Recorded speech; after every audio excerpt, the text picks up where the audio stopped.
Guys, okay, I know you're busy, so let's do this together. I want you to know that we've created 3 toolkits that you can use in your classroom when you need to pull up Lexis and show something quickly about legal research. I realize that you're not the people that teach legal research to the students, but occasionally, from time to time, you need to pull something up to show them what you're talking about in class. So here we go. This is something you can pull up when you want to talk about case law research. So I've got this presentation. I'm just going to walk you right through it.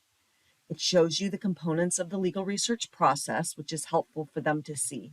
And it shows it again in a flowchart layout. Then you get a quick screen that explains all the entry points into Lexis, and then how to run a search. How to run a search using natural language, and how to narrow to a jurisdiction from the get-go, and how to switch to secondary materials. And you can see that secondary materials is bolded. The little search tree is the button that helps students recognize which are the terms they used that limited their search, and search within results, how to narrow by jurisdiction, and basic connectors that they could use. Once we talk about basic connectors, it shows you how to run a search with the connectors for Boolean searching. Again, the search tree to help them understand what they did that limited their search results. And once again, narrow by jurisdiction, narrow by publication status, and how to make sure that you've already seen a case using the little eyeglass feature.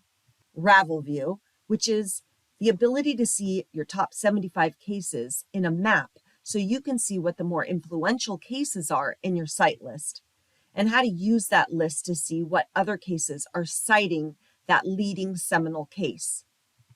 All right, jumping to researching state statutes. Again, all the entry points into Lexis, how to start searching for a statute when you have the citation, how to search by source to go directly into the index of a statute,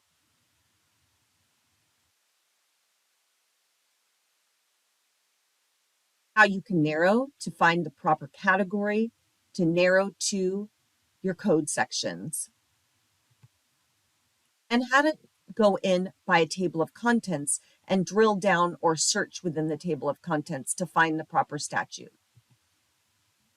What a statute looks like in your results page, all the components of a statute that you want to pay attention to, including the notes of decisions,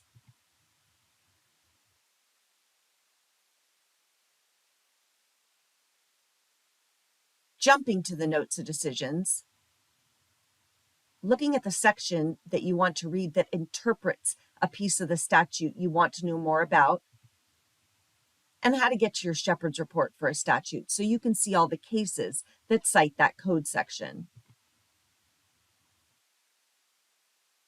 How to use your Shepherd's report to find more resources that cite the code section you need. And finally, let me show you a presentation just for Shepherds. I know this is one that commonly needs to be discussed a few times with students, so now you have a nice Shepherd's report by PowerPoint that you can pull up in the classroom. The purposes that it serves, a little history on Shepherds, who is Shepherd, why do we Shepherdize, how to quickly pull up a Shepherd's report on Lexis, how to go through a case to get to Shepherds and see that it's still good law using the box on the right-hand side, how to check your citing decisions, your Shepherd's signals, and what a Shepherd's report looks like when you open it up in the Citings Decisions tab, how to narrow by jurisdiction, how to narrow by date, how to narrow by treatment, and your Other Citing Sources tab to find treatises and other secondary sources that talk about your case, how to look at splits of authority, why we use Shepherds again, and how to use Shepherds when you want to expand your research when you find a leading or seminal case. Let me know when you have questions. I'm happy to help.